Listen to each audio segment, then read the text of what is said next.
para pegar o busão, assim, porque o busão aqui passa direto, mas é questão mais assim mesmo, por falta de educação, mais dos motoristas, assim mesmo, pelo jeito mesmo que eles tratam alguns passageiros assim mesmo, mas questão assim de transporte para ir daqui pro centro e voltar assim é sossegado, assim, por causa que a linha que vai para o Unip, né? Aí como que vai para o Unip tem bastante busão, né? É por causa também que vai para o Unip, senão, nossa senhora, ia ser foda o busão aqui também na quebrada.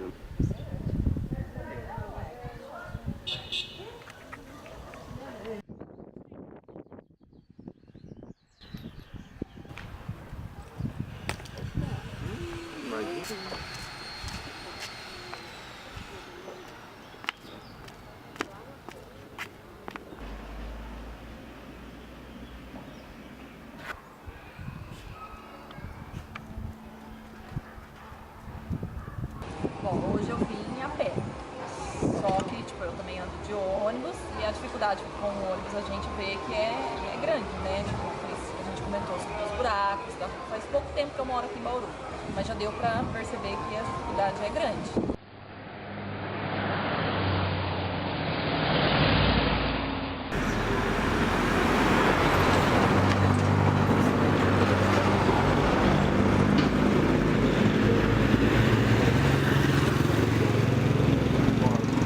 O problema hoje, ao meu ver, é a inexistência de um terminal urbano, que obriga a maior parte dos ônibus, isso é uma característica de Bauru, a maior parte dos ônibus passam pelo centro da cidade. E centro da cidade significa uma rua, é a Avenida Rodrigues Alves. Então, isso produz inúmeros problemas, desde do asfalto sem manutenção até a poluição do lugar, concentração de ônibus no trânsito. E nenhum prefeito deu conta desse problema. Fala-se, mas eu acho que, de certa maneira, é um pouco simbólico do que acontece no Brasil. Na medida em que o transporte público ele é usado pelas populações socioeconômicas mais baixas.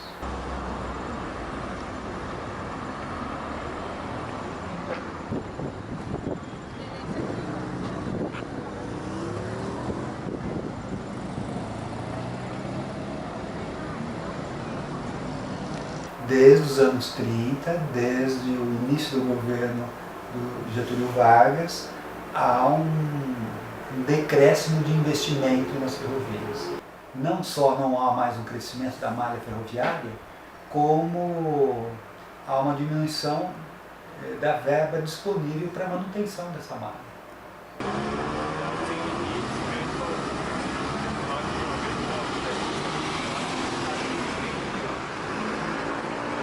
A mobilidade urbana, né, como muitos autores costumam chamar, como um tema que é aplicado a grande parte das cidades brasileiras, que possuem esse mesmo perfil de urbanização, em que o carro impera sobre os meios de transporte coletivo e não motorizados.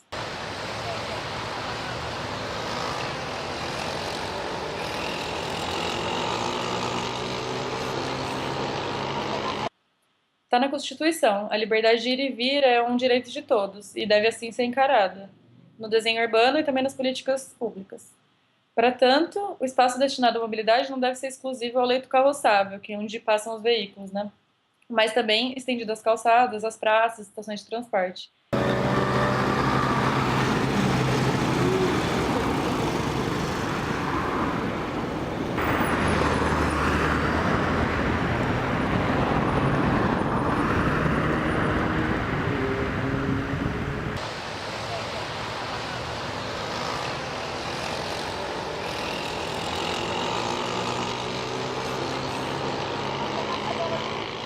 Essa tendência que, do ponto de vista da maioria das pessoas que se envolvem com mobilidade, não é o mais correto. É que a cidade muitas vezes não está preparada, nem o trânsito, para receber a bicicleta. E ela, assim como qualquer outro veículo, ela é um meio de transporte, não uma alternativa, ela é um meio.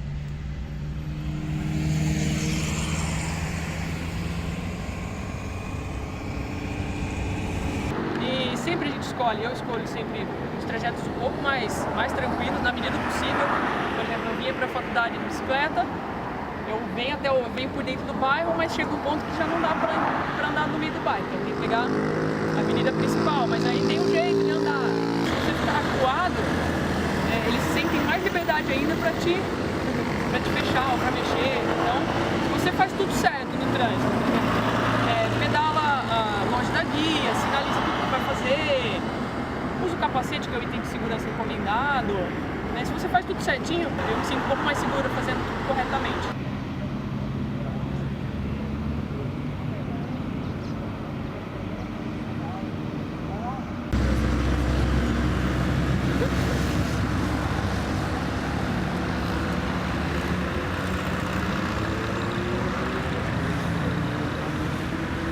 Ficou 20 minutos aqui, passaram várias pessoas, crianças andando de bicicleta, pessoas voltando do trabalho principalmente, e as reivindicações são para atender essa demanda, tanto para quem busca o lazer com segurança na cidade, para andar de bicicleta, principalmente para quem se desloca, usa a bicicleta como meio de transporte, diariamente ou às vezes, precisa dessa segurança para poder garantir que vai sair de casa e vai voltar para casa do trabalho inteiro. Você não está preocupado com estacionamento, você não está preocupado com velocidade de via, com roubada, você está preocupado com segurança, com conversão, então é muito importante. A gente fez os trabalhos em conjunto com o pessoal do Pedala Bauru, do Fábio, a gente fez contagem de ciclistas, a gente fez projeto junto, só que a gente não conseguiu implantar nada ainda. É um grande problema, essa resistência que a gente tem tanto do órgão público quanto da sociedade. Tirar vaga de estacionamento para fazer ciclofaixa, eu admiro muito quem consegue fazer isso e tem a coragem de fazer isso hoje, assim, porque é uma coisa extremamente resistente. Assim. Mulher andando de bicicleta para ir trabalhar, a gente viu pela contagem que é muito pouco, a proporção é muito ínfima, muito mesmo. Representava cerca de 2% dos deslocamentos. Muitos homens se deslocando, usando a bicicleta como meio de transporte. Eu senti assim, um pouco de insegurança no começo, mas você bota a cara e vai acostumando. Com relação às mulheres, eu acho interessante citar, porque já existem pesquisas fora do Brasil dizendo que a presença de mulheres é indicativo de segurança no trânsito.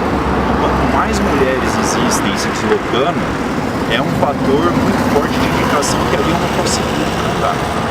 Então essa baixa também de mulheres indica para nós que ainda é um tanto arriscado algumas vias. Não que é perigoso andar de bicicleta, mas que você tem que ter alguns cuidados a mais. E aí vem outro problema, que se o município consegue chegar no pensamento, às vezes, de vamos pensar nesse carro humano, vamos pensar no pedestre, o Estado está 300 anos atrás. O Estado está preocupado em concessão de rodovia, o Estado está preocupado com pedágio, preocupado com o volume veicular na rodovia, não está preocupado com o pedestre que vai ter que cruzar a rodovia.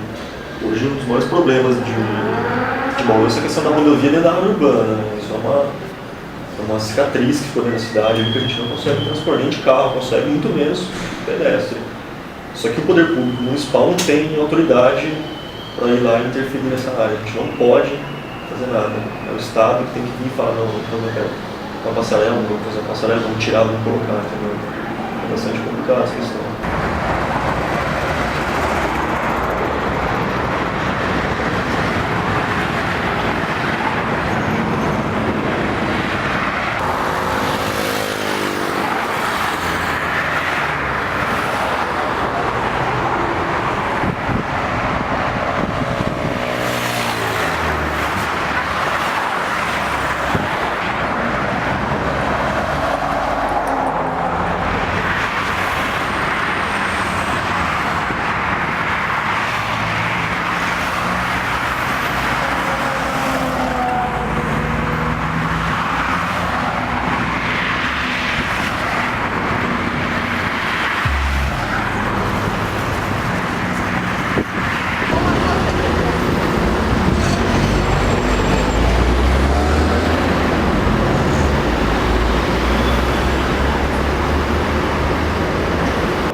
o impacto que você causa na cidade levando um automóvel, toda a sociedade está pagando aquilo lá, toda a sociedade está pagando pela emissão de CO2 que você está colocando, toda a sociedade está pagando por aquele espaço que você está estacionando no centro. Se eu não tenho automóvel, eu pago o IPTU, que o IPTU está indo para asfaltar uma rua, que o seu automóvel está sendo parado o dia inteiro lá. A indústria automotiva ela passou a ser o novo imperador da conformação do espaço urbano, permitindo a implantação das grandes avenidas, o que tornou as cidades grandes reféns das grandes velocidades, gerando uma alteração da escala e uma consequente penalização do pedestre e do transporte de massa também. Assim, dessa maneira, eu acredito que a consideração majoritária de um único modal de transporte na política urbana, enquanto a maior parcela da população tem seus deslocamentos realizados a pé ou por transporte coletivo, representa o grande vilão da mobilidade. Para agravar ainda mais o problema, na grande maioria das cidades brasileiras, a gente conta com um transporte coletivo que é de baixa qualidade, com alto custo na passagem, o que acaba por tornar a opção dos meios motorizados individuais mais vantajosa ainda. A prática que a gente vive ainda hoje é uma coisa que foi criada nos anos 50 e anos 60, que é a ideia de que o carro é o meio de transporte que toda a população um dia vai ter acesso. Até pode ser que um dia toda a população tenha acesso e consiga comprar, mas em nenhum momento a gente vai conseguir colocar todos os carros na rua.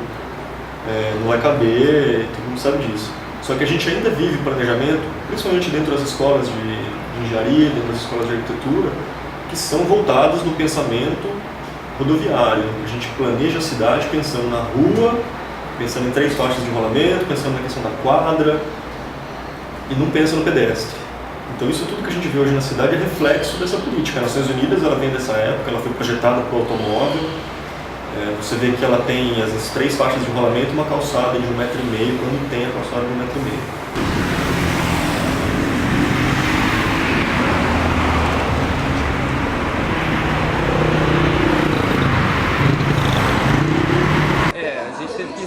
Pagar estacionamento porque não tem como estacionar, é muito difícil, ainda mais nesse horário.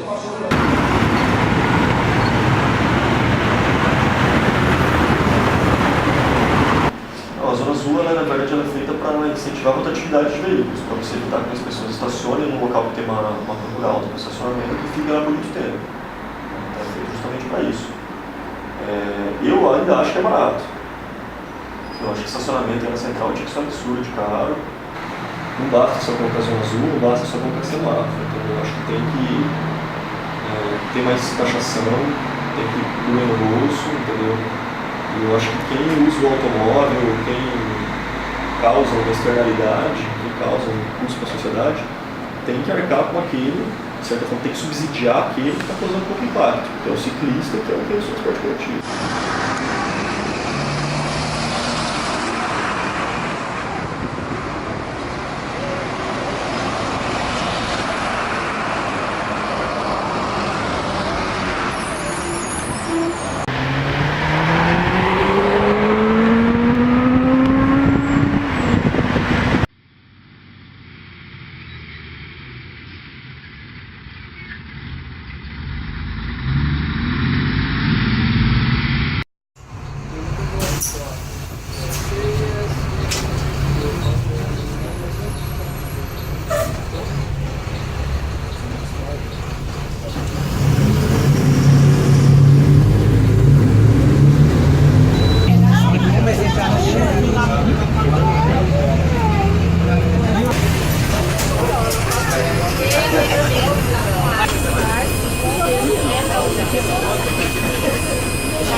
Às vezes o elevador quebra, aí as pessoas que é deficiente têm que esperar o próximo para chegar, porque sempre hoje mesmo quebrou comigo na cidade.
fundamental. Eu não vejo outra saída para o Brasil que não seja a população, não somente as ruas. Ir às ruas é uma das formas de você manifestar o seu descontentamento, né?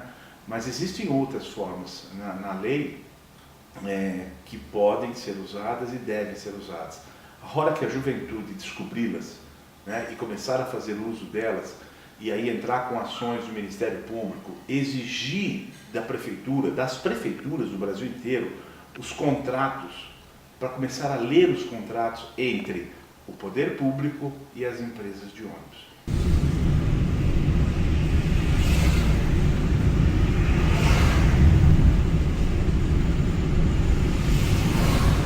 A minha visão, assim, com algum tempo participando de algumas ONGs, alguns movimentos em algumas áreas, eu percebo que a participação popular é baixíssima, é muito pequena, né? As pessoas ainda não se comprometem com isso, né? No caso da bicicleta, ela cresceu muito nos últimos anos, a participação das pessoas, principalmente dos jovens, né? Acho que isso são outros dados que comprovam, né, que os jovens vão ficando mais engajados e mais preocupados em ter uma cidade melhor. Então, por isso eles participam mais, e a bicicleta entra muito nessa questão de você querer trazer uma cidade mais humana, melhor, né? E quando você se propõe a se deslocar de bicicleta, você percebe que, na verdade, sua cidade tem muito mais do que você imaginava. Então, são coisas que chamam, mas a participação das pessoas, a minha visão é que ela ainda é pequena, e tímida, muito tímida. As pessoas que também se propõem, elas desanimam muito rápido, porque é um trabalho que você tem que se dedicar muito tempo, e você tem que despender um tempo da sua vida particular para isso, e elas desanimam logo, porque é um tanto difícil, só que na verdade vale muito a pena, porque é só com o envolvimento da população nesse sentido que as coisas começam a melhorar.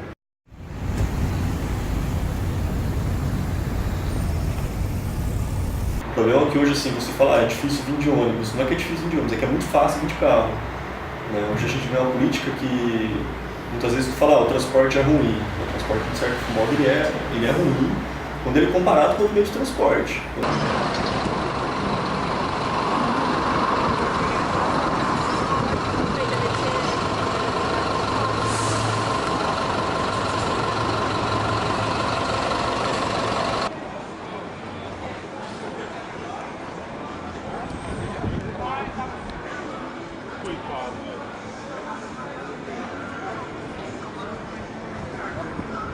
Na verdade, eu acho que tem muito pouco ônibus para muita gente, ainda mais de manhã e no período de tarde, que é muito lotado.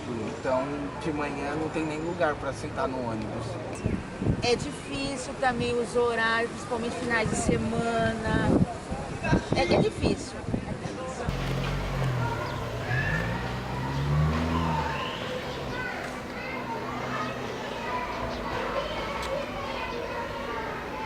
Uma coisa que está pendente em São Paulo é a parte educativa. E como a gente pensa aqui, eles também pensaram lá, né? O plano de São Paulo, ele teve a atuação de ciclistas, isso é importante dizer. Eles ajudaram a planejar, não é o plano perfeito? Não é o plano perfeito, mas ele é um plano que tenta atender as necessidades, né? Então, veja que vai levar um tempo para tudo isso acontecer. E a parte educativa é que tem que entrar.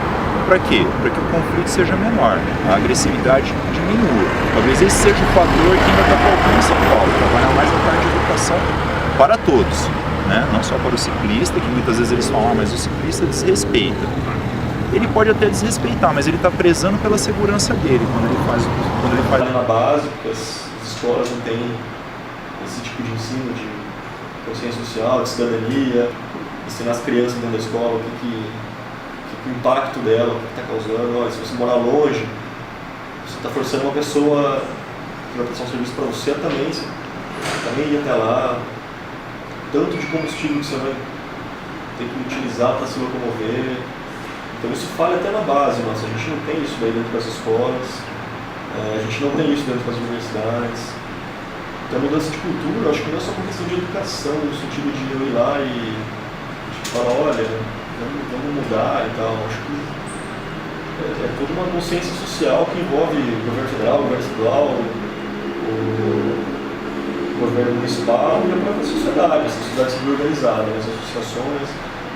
enquanto todo mundo não chegar a discutir esse problema mais a fundo, acho que a gente vai ficar remediando uma situação que a gente sabe que não vai mudar.